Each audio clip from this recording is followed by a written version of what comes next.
Assalamualaikum warahmatullahi wabarakatuh. Shalom, selamat pagi. Perkenalkan, saya atas nama Anastasia Panato, perwakilan dari kelompok 4. Materi yang akan saya jelaskan yaitu tentang pembelajaran dan kemampuan kolektif di wilayah konten atau isi.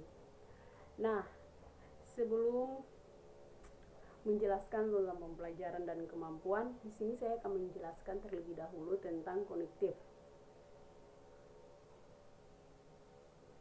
Konektif atau koneksi adalah istilah umum yang mencakup segenap metode pemahaman, yaitu persepsi, imajinasi, penangkapan makna, penilaian, dan penalaran.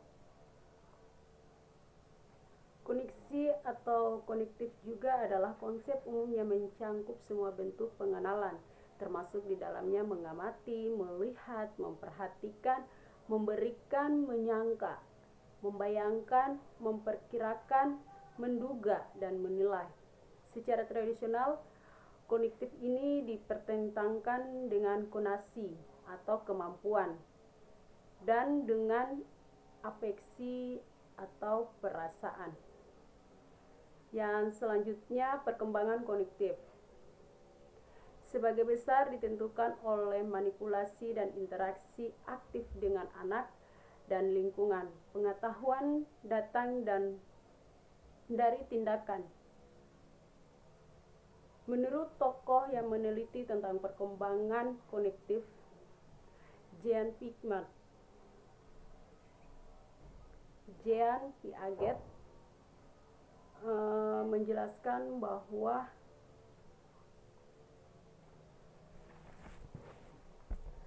meyakini bahwa pengalaman fisik dan manipulasi lingkungan penting bagi terjadinya perubahan perkembangan. Sementara itu, bahwa interaksi sosial dengan teman sebaya, khususnya berargumentasi dan berdiskusi, membantu memperjelas pemikiran yang pada akhirnya membuat pemikiran itu menjadi lebih logis. Dalam pembelajaran, khususnya kemampuan konektif sangat berperan penting bagi perkembangan anak, khususnya anak peserta didik. Yang pertama adalah teori Piaget dalam perkembangan konektif menemukan beberapa konsep dan prinsip tentang sifat-sifat perkembangan konektif anak. Antara lain, yang satu, anak adalah pembelajaran yang aktif. Menurut Piaget, anak itu tidak hanya mengobservasi dan mengingat semua yang mereka lihat dan mereka dengar secara pasif. Padahal secara natural, mereka memiliki rasa ingin tahu tentang dunia mereka dan secara aktif berusaha mencari informasi untuk membantu pemahaman dan kesadarannya tentang realitas dunia yang mereka hadapi itu. Dalam memahami dunia mereka secara aktif, anak menggunakan skema seperti yang disebut oleh Piaget, yaitu konsep-konsep atau kerangka yang ada dalam pemikiran anak yang digunakan untuk mengorganisasikan dan menginterpretasikan informasi. Anak mengorganisasi apa yang mereka pelajari dari pengalamannya, dan anak-anak itu tidak hanya mengumpulkan semua yang mereka pelajari dari fakta-fakta yang terpisah menjadi suatu kesatuan. Sebaliknya, anak memberikan gambaran khusus untuk membangun suatu pandangan menyeluruh tentang dunia dan kehidupan sehari-hari. Yang kedua, anak menyesuaikan diri dengan lingkungan melalui proses asimilasi dan akomodasi. Ketika anak menggunakan dan beradaptasi terhadap skema yang mereka buat, ada dua proses yang bertanggung jawab, yaitu assimilation dan akomodasi. Asimilasi terjadi apabila seorang anak memasukkan pengetahuan baru ke dalam pengetahuan yang sudah ada, yaitu anak mengasimilasikan lingkungan ke dalam suatu skema. Akomodasi terjadi ketika anak menyesuaikan diri pada informasi baru, yaitu anak menyesuaikan skema yang dimilikinya dengan lingkungannya. Yang ketiga, proses ekuilibrasi menunjukkan adanya peningkatan ke arah bentuk-bentuk pemikiran yang lebih kompleks. Menurut Piaget, ketika anak melalui proses penyelesaian, asimilasi dan akomodasi, sistem kognisi anak berkembang dari satu tahap ke tahap yang selanjutnya, sehingga kadang-kadang mencapai keadaan equilibrium, yaitu keadaan seimbang antara struktur koneksinya dan pengalamannya di lingkungan. Yang selanjutnya, proses perkembangan kognitif, yaitu pertama, tahap-tahap sensorik motorik, yaitu pada usia 0 sampai 2 tahun. Dikatakan bahwa bayi bergerak dari tindakan refleks interaktif pada lahir sampai permulaan pemikiran simbolis. Bayi membangun suatu pemahaman tentang dunia melalui pengkoordinasian pengalaman-pengalaman sensor dengan tindakan fisik. Yang kedua, tahap pro-operasional pada usia 2 tahun sampai 7 tahun. Pada tahap ini anak mulai mempresentasikan dunia dengan kata-kata dari berbagai gambar. Kata dan gambar-gambar ini menunjukkan adanya peningkatan pemikiran simbolis dan melampaui hubungan informasi dan tindakan fisik. Begitu juga dari sumber postingan. Pada tahap pra-operasional menurut Piaget ada beberapa ciri antara lain. 1. Berpikir pra-operasional masih sangat egorestrik. Anak belum mampu secara perseptual, emosional, motivasional, dan konseptual untuk mengambil perspektif orang lain. Yang kedua, cara berpikir. Yang ketiga, berpikir profesional, yaitu tidak dapat dibalik. Anak belum mampu untuk mendiadakan suatu tindakan dengan memikirkan tindakan tersebut dalam arah yang sebaliknya.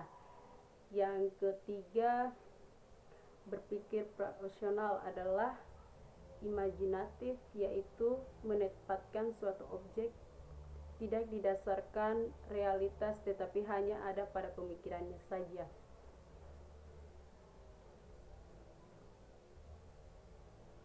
Perkembangan kognitif. Berdasarkan teori kognitif Piaget, memikirkan anak-anak usia sekolah dasar masuk ke dalam tahap pemikiran konkret operasional, yaitu masa di mana aktivitas mental anak terfokus pada objek-objek yang nyata atau berbagi kejadian yang pernah dialaminya, baik dalam kehidupan keluarga maupun dalam kehidupan lingkungannya, dan begitu juga dalam kehidupan lingkungan sekolah, di mana ketika mereka berinteraksi langsung dengan teman-teman dan juga guru.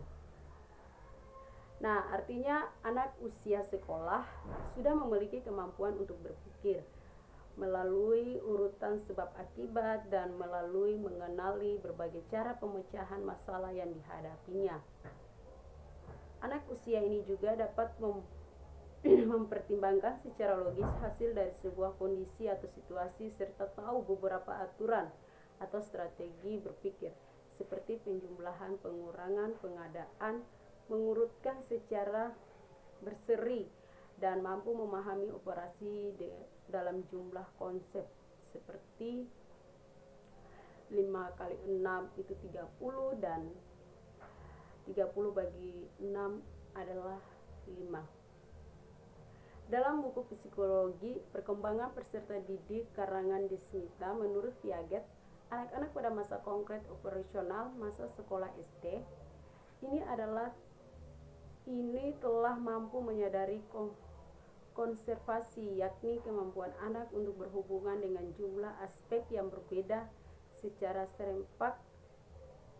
Hal ini adalah karena pada masa ini anak telah mengembangkan 3 macam proses yang disebut dengan operasi-operasi negasi.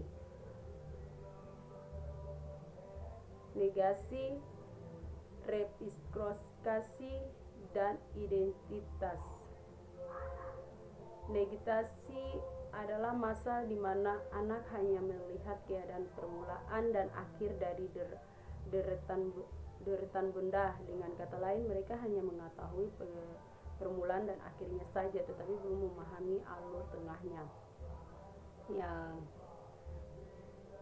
identitas, yaitu anak sudah mengetahui berbagai benda yang berada di suatu deretan, bisa menghitung sehingga meskipun susunan dalam deret dipindah, anak tetap mengetahui jumlahnya sama.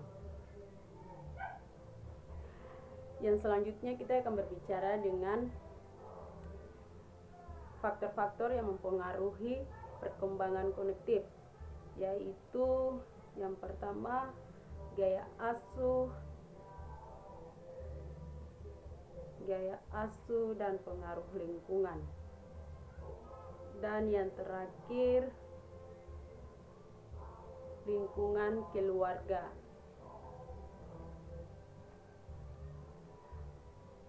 Kesimpulan dari akhir penjelasan